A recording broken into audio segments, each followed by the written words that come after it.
Hey detectives, welcome to the crew. I'm Sealord Janda, and this is my Let's Play of Disco Elysium. In the last episode, we got this dance club here fully up and running. As you can see. Glorious. So now... well, it's 2 minutes to 2200. We need to go and talk to the communists and get our gun back. Now,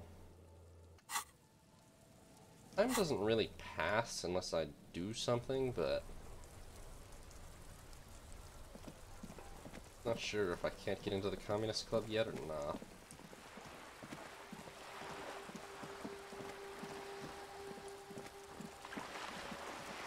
If I ask Kim some stupid questions that I've already asked or something, 2 minutes will probably go by.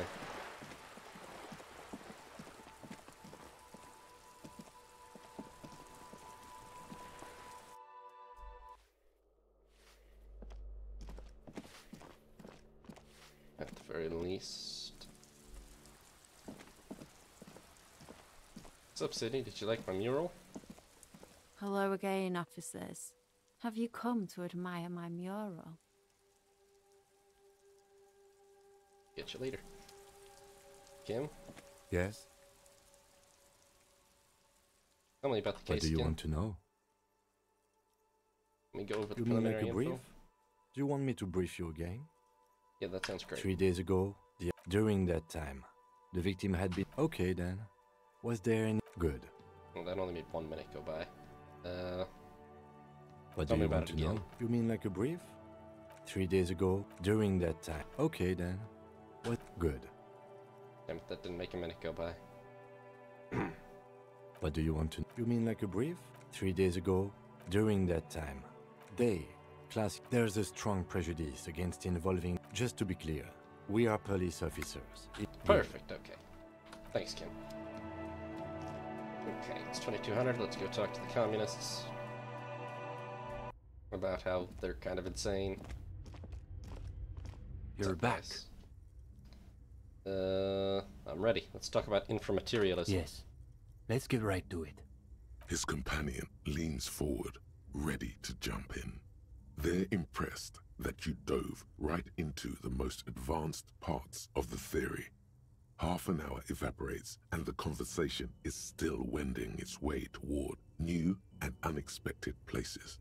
A cool breeze coming off the bay wraps itself around the Capeside apartments, in a nearly forgotten part of that glorified construction site, surrounded by rusted pieces of scaffolding and walls of faded tarpaulin.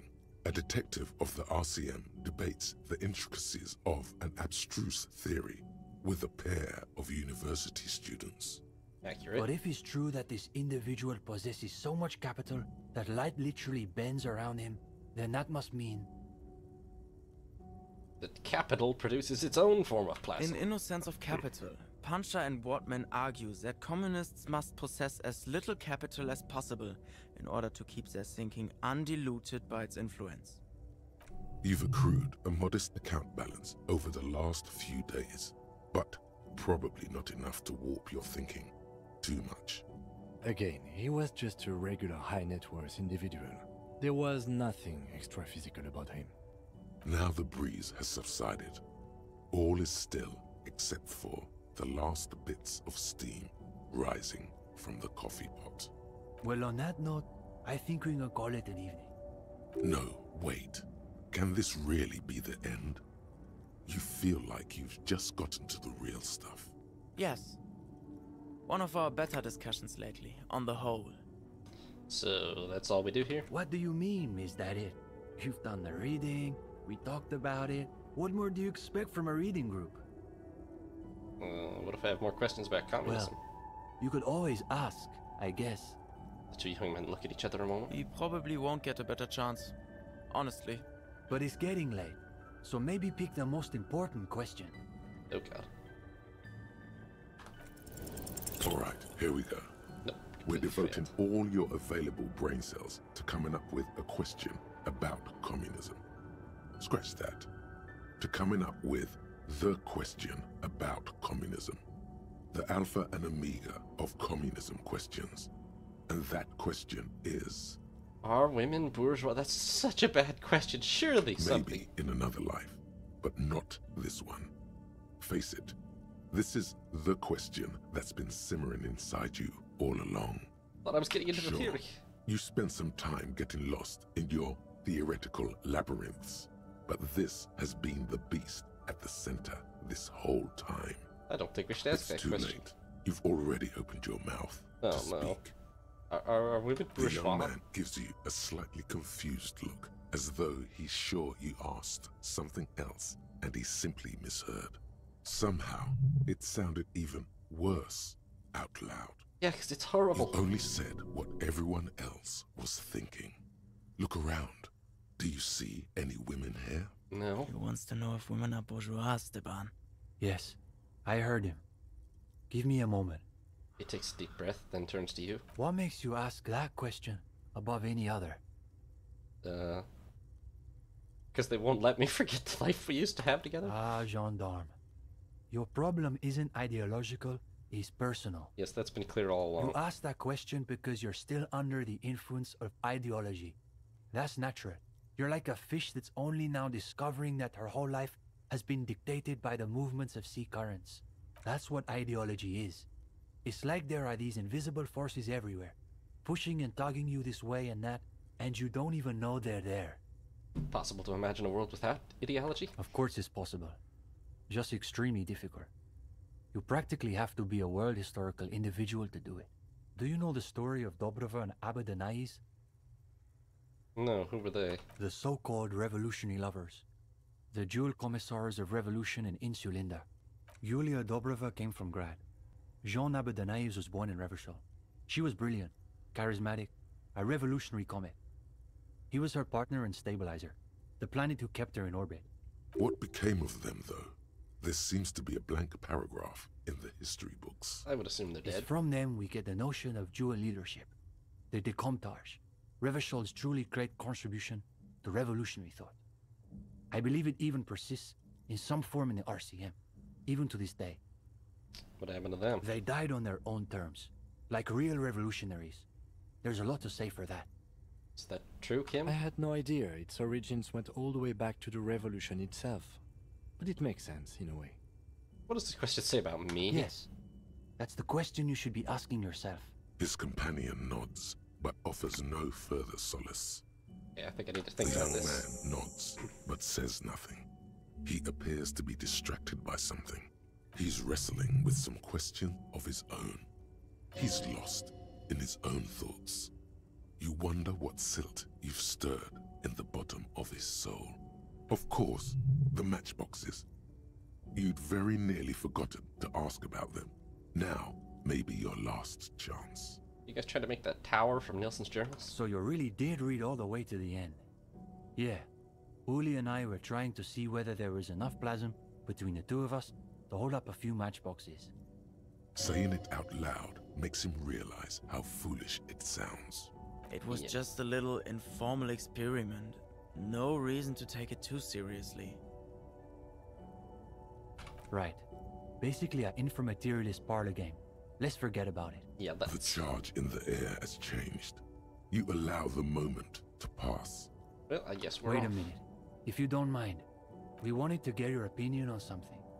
A few little changes we've been thinking about. Oh, what sort of changes? Nothing too major, I think. We were talking potentially about relaxing some parts of our admissions process. It would probably help if you didn't make people go through a whole interview to join. That's interesting. I saw people loved group interviews. I thought so too, but perhaps we overdid it, just a little. There was another thing. We were also debating putting up some posters around town. Though some of us maintain that advertising is an unacceptably bourgeois tactic. That's what makes it so beautiful. The irony is unbeatable. Think of it this way, you're appropriating bourgeois methods for revolutionary ends. Oh, I like that.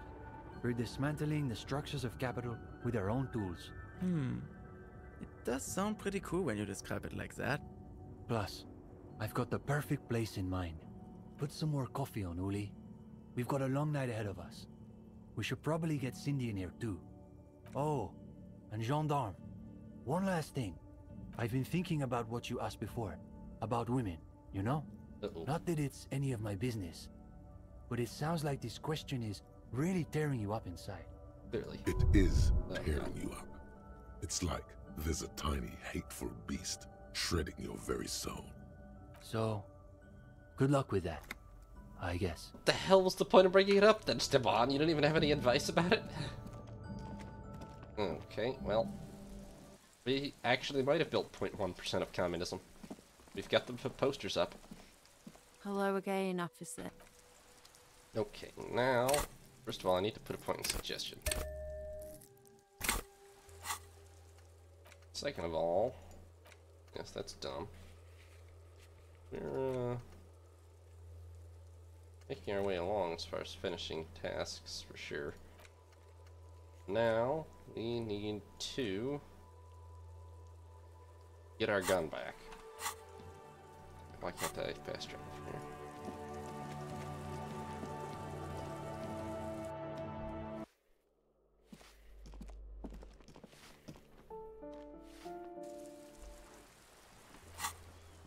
Still no.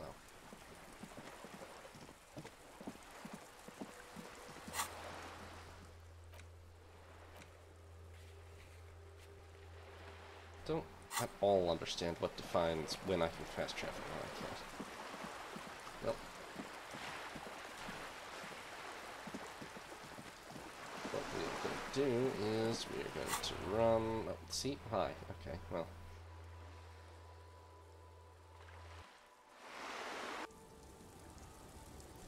We're going to go find our gun. This.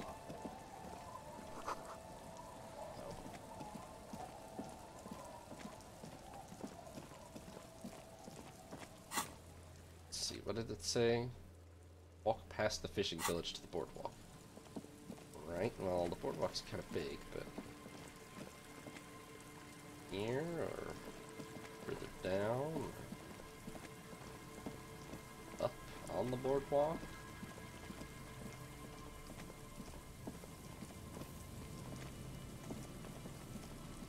And I've been all around the boardwalk.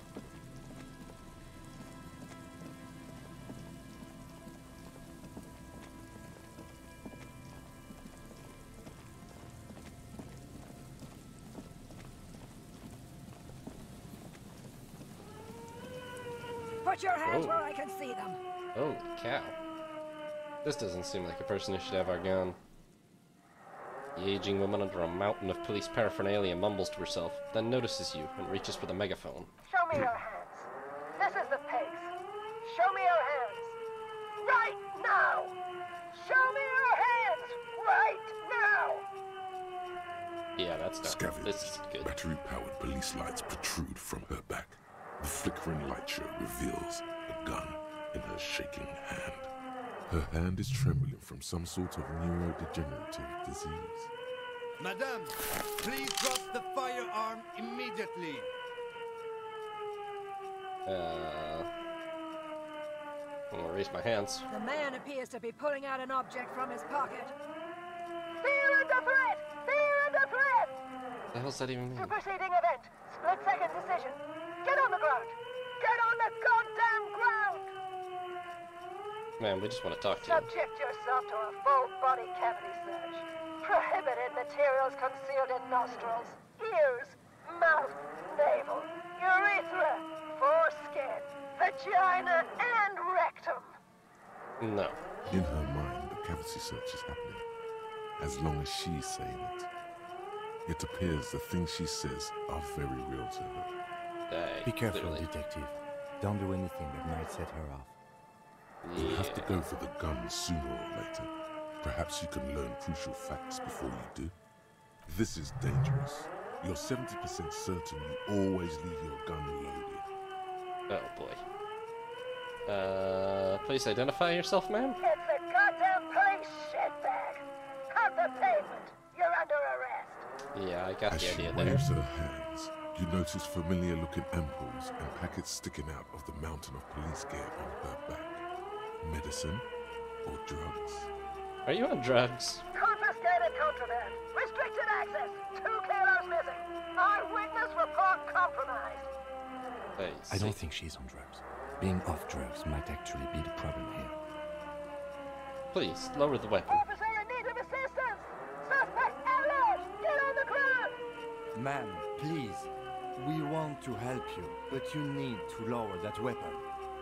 Let's just talk, alright? Disturbance reported. Authorized deadly force. Sector, take the shot. Big red key. Big red key. Big red key? That's code for the battering ram. Cop talk. You know this. Ma'am. Oh god. You're not the police. We are the Back police. up. Back up. Back up. Status unconfirmed. Lieutenant Debelia Freighter Harry Dubois, 41st Precinct. This is my partner, Lieutenant Kitsaragi from the 57th. No. Oh, no. I thought Mr. Moran. Gareth. Aggravated assault. Man down. Officers in pursuit. What? There's a scenario unfolding in her head right now. It has nothing to do with what's happening here. Clearly. What's the situation, officer? Law enforcement compromised. Impersonating a police officer. I'm pretty sure there's only one person impersonating a police officer here, ma'am. Does she not believe you two are actually police officers? I don't think taking out my badge is a good idea. Look, ma'am, I'm in full uniform. We're really cops here. License and registration. License and registration. Come in, dispatch. Sector. Azimuth. It's not a code, just disjointed words. Oh god. Here's the plan. Drop the multi-tool and immediately dart right. The noise will startle her, allowing you to close the distance. Left hand grabs the barrel, right one breaks the wrist. Sounds like a plan with a better than 17% chance of getting shot, but okay. No, that won't be necessary. Look closer. The gun, all 3 barrels, red and blue light shining through. It's not loaded. Kim, I'm almost certain there are no bullets in that gun. Huh? My god, I think you're right. Ma'am, the weapon you're holding is mine, and I'm pretty sure it has no bullets. The woman looks at the weapon in disbelief, her eyes suddenly reddish with tears. She looks straight down the barrel and squeezes the trigger. Wait! This isn't police issue. Police weapons have bullets. This isn't real. What is this? I mean, they don't just have bullets magically, you have to put them in. Police gun always have bullets. What is this? Why did you sell me this? I didn't tell you Grab the anything. gun, right now. This might be your only chance. Yeah, definitely grabbing No the gun. one ever cares anymore. Why would they treat me like this? Pigs, it was a real police gun, you just didn't load it. Poor woman. You're doing too We many need to damn figure out drugs. what to do with her now. Nobody's ever around. Nobody ever comes to visit me.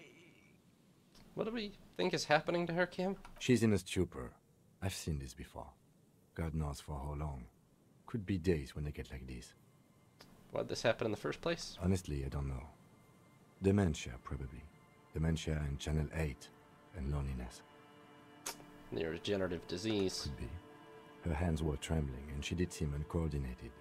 But what are we gonna do with her? We're sorry, this is how life turned out for you, The pigs. scratched skin is warm to the touch, but the person inside doesn't even know you're there. Just arrest her? I don't think there's any need for that. In her current state, and without the gun, she isn't really a threat to anyone. We could let Titus know.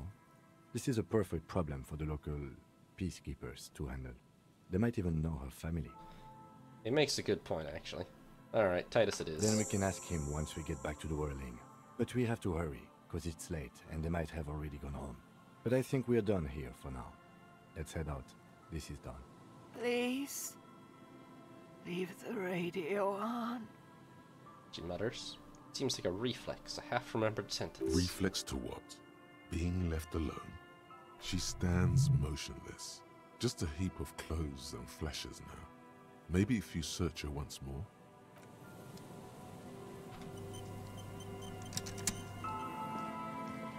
The woman stands slumped. She looks catatonic under her mountain of RCM paraphernalia. Is one of those things a police cap? There were narcotics in there too. You're thinking of taking them? Do. She doesn't even flinch as you reach out and disentangle the familiar-looking lieutenant's cap from her mountain of RCM paraphernalia. Oh, is that yours? Maybe. Probably. I mean, you know me. It's your hat. Alright. Leave her be. Okay. We have my 9mm pepper box. Typically a 3-shot revolving barrel Villiers-LaSalle pepper box. 9mm. Typically assigned to officers of the RCM upon reaching the rank of sergeant. Butt of the gun is worn, and the engraving on the side reads, Sunrise Parabellum. This is your gun, no doubt about it. And we got a hat, +1 authority. Sturdy, comfortable, seems to retain its form very well. Fits you perfectly. The inside of it smells like cheap tobacco and typewriter ink. It feels familiar somehow. Perhaps it too is yours? But how the pigs got it is a mystery. Well, I don't know, I probably left it lying around somewhere. She seems like a bit of a collector. Alright. So we've got our gun back. That is a good step. That woman definitely should not have had it. Let's see if Titus is still here. It's pretty late. But no, they're long gone. Okay, well. We'll ask him in the morning, maybe. I think for now, we go to bed.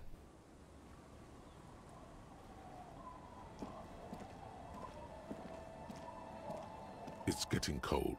This late. Good night, night, Kim. officer. We'll meet in front of the shack in the morning.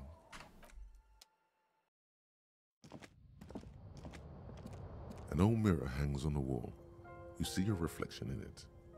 The expression fixed to your clean-shaven face. Well, I can roll for that. Well, maybe I should try. On the table, you see Although the odds of succeeding are basically 0, but... an old mirror hangs on the wall. Still not happening.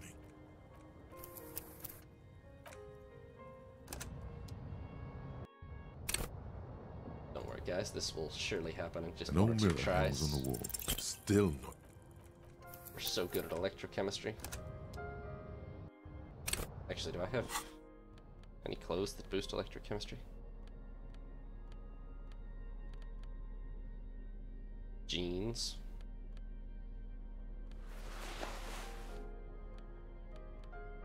Fingerless gloves.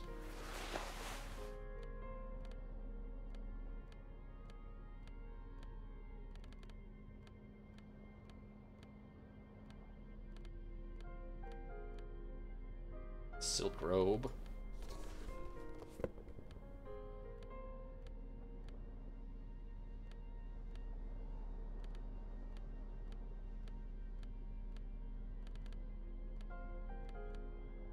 Those trousers are...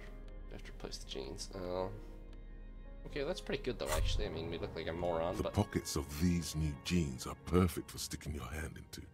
Makes you look cool, calm, and collected. As your hand enters the pocket, your fingers brush against something. Soft, yet crinkly. Shit. Hey, it's a chewing gum wrapper. Gum, huh? It reminds you of the fruity juice of apricots. You should inspect it closer if you have time. Something about the wrapper's texture is familiar. Not familiar in a good way, you might say. There's pain in there somewhere. By the way, the raw materials were most likely exported from Seaguy, the apricot suzerainty, and processed in Sur-le-Clay into the apricot-flavored chewing gum loved by kids of today and yesterday. Something about it is familiar, and not only to your fingers. Okay. Another random mystery. Oh, I have more books to read too, huh?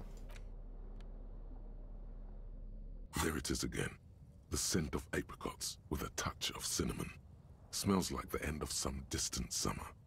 The surface of another planet, or some ancient temple. Ancient temple? Yes, from the height of antiquity. A long, long time ago. Millennia ago. On an island of time you can never return to. The end of The summer. sun sets into the sea, but the water does not boil. Instead, it turns to liquid gold. For a moment, the world's store of precious metals seems to increase dramatically, and you are rich. There is a movement next to you. The shuffle of a small coat, warm like the evening. But when you turn toward it, there's nothing there. Where'd it go? Why are you talking to a gum wrapper? Okay. Bitter, citrus, breath. sweet. It seems to grow stronger, like a glow, with every breath you take. Whatever petrochemical byproducts they used to create this artificial flavor have bonded tightly to the wrapper. Or is that just your memory filling the gaps? Until a blossom of skin and flower petals erupts behind your closed eyes. Made of toffee, cream, and distance. You just had to take a dive. Your heart working overtime, trying to keep up with the panicked synapses firing all over your brain, moving liters of blood through you, panicking. Okay. New thought option, apparently.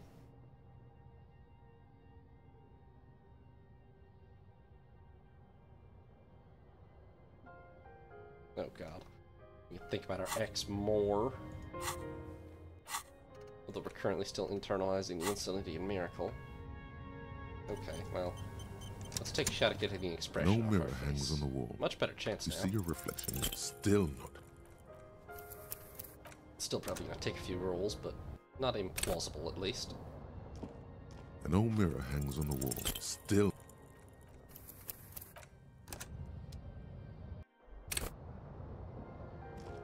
An old mirror hangs on the wall, still not.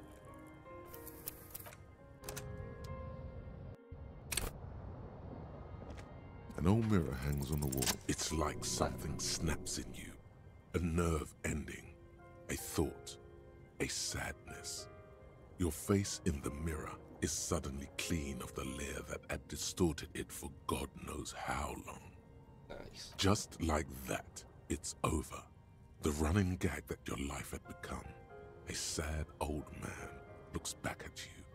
Didn't we just determine we're like 40 or something? We shouldn't be that old. Alright. Clothes back on. What's the found pants? Yes, the gauntlets. The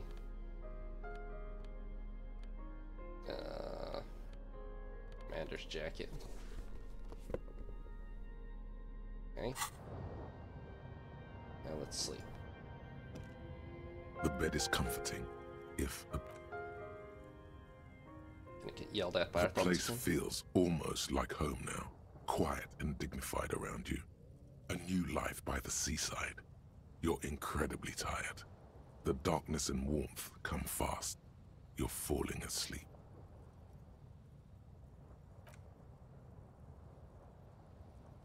It's easier this time. Drifting off, your head has found a comfortable indent in the pillow. Your legs and your torso feel like lead weights sinking to the bottom of the sea until they're suddenly light.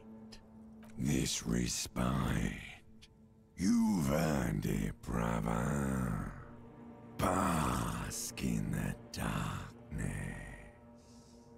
Let it swallow you up and swivel you around while you forget everything you've managed to remember.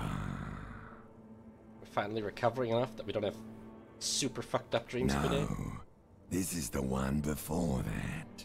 We'll just keep cycling it for you if you don't mind. As long as we can. Spin it like black yarn. Enjoy it while it lasts. Thank you, Darkness. Thank you. Feels like that's explicitly acknowledging that I'm out of unique dreams until the final one. You're welcome, Harry boy. You earned it. After centuries of darkness, the alarm rings. But what's this? You actually feel rested. There's no time to cuddle with your pillow, however, or as much as shiver from the cold. The world awaits. Okie dokie. Let's go. Thanks for watching, detectives. New parts will be up every other day, or you can watch live on Twitch. If you did enjoy, consider leaving a like and subscribing. And have a nice day, detectives. This is Sea Lord Jenda, signing off.